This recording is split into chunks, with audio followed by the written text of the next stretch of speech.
Hello, everyone, and welcome to the Room of Requirement. Today I'm going to be talking about integration phases. A lot of my students have been going through this at the time, and I just came out of a really long, month-long integration phase that I was going through. So I wanted to talk about this because it's really important on your spiritual path to understand what is happening to you and what you can do about it. Okay, so let's just go ahead and dive in. Okay, so alchemy is not the transformation, integration is. Most people romanticize alchemy as awakening, death, and rebirth, but the hardest and least discussed phase is what comes after the breakthrough. When the new state has to land in the nervous system, the psyche, the body, and the identity, and into your daily life. That landing process is what we call integration cycles. No one talks about the part after the breakthrough, after the initiation, and after the realization that changed you. The exhaustion, the disorientation, the strange grief for a self that no longer exists. This is not failure, this is integration, and alchemy has always known this. So this happens a lot with my students. They will come to me and they'll say, I feel disconnected. I feel dead inside. I don't feel like I have connection with spirit anymore. They experience fatigue, headaches, all these different things, and it's because they're going through an integration phase. And this happened to me a lot. And when it first started happening to me years ago, I didn't realize what was going on. I didn't think I was doing enough, meditating long enough, doing enough rituals, all this. And so I used to blame myself. And then I started to notice a pattern. And this is usually when people will just stop completely doing everything and think that it's not working. But that's how you know that it's actually working, is when these cycles and integration phases start happening. What integration cycles actually are. Integration cycles are the periods where consciousness has already shifted, but the body hasn't caught up yet, the identity hasn't reorganized, the external world hasn't recalibrated yet. The ego is trying to restabilize around this new energy. So in esoteric terms, the work is already done, the matter is still catching up. Alchemy understood this as fixation, the stabilizing of volatile spirit into form. Alchemy is a map, not the destination.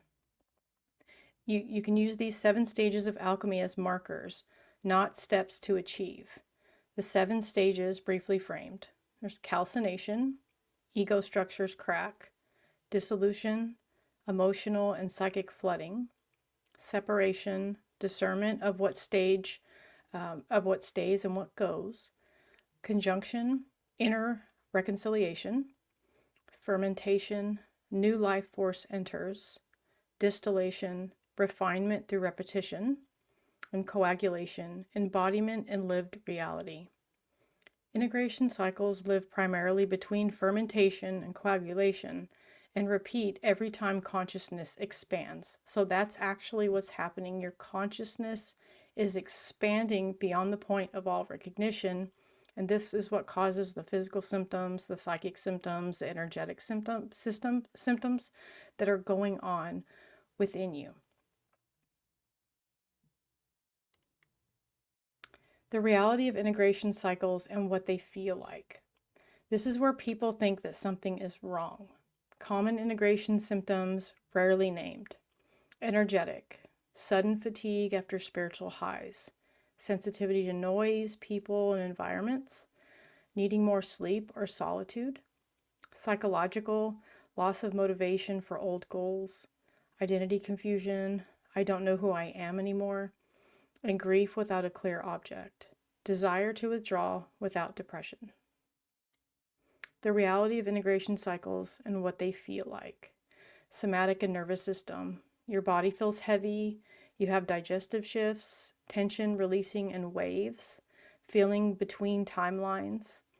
And on the spiritual end, silence after revelation, loss of synchronicities, feeling disconnected from practices that once worked.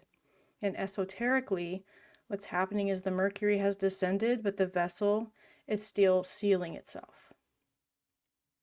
Why integration is misunderstood. Modern spirituality rewards expansion, activation, awakening, and peak states, but ancient systems prioritized containment, stabilization, embodiment, and mastery over time, and this is long periods of time. Alchemy warned that unfixed spirit becomes madness, and integration is the fixing. What not to do during integration. This is critical teaching. Don't force manifestation. Don't seek another initiation. Don't override exhaustion. And don't spiritualize discomfort away. And lastly, don't abandon structure completely. Each of these revolatilizes the process. How to move through integration, esoteric guidance. Alchemy requires less, not more. Fewer teachings, fewer rituals, and fewer explanations. 2. Strengthen the vessel. This is where embodiment matters. Physical grounding, consistent sleep-wake cycles, and simple repeated actions are what's really going to help so that your vessel does not crack under the pressure. How to move through integration, esoteric guidance. Second part. 3. Witness without interpreting. Integration is nonverbal. Let meaning arrive later. And it always comes later when you look back in hindsight. 4. Honor the liminal. You are not meant to be productive here. You are being repatterned. 5. Allow time. Alchemy is measured in seasons, not moments. Alchemical truth that most people never hear. If your life feels quiet after transformation, it's because something has finally stopped fighting you.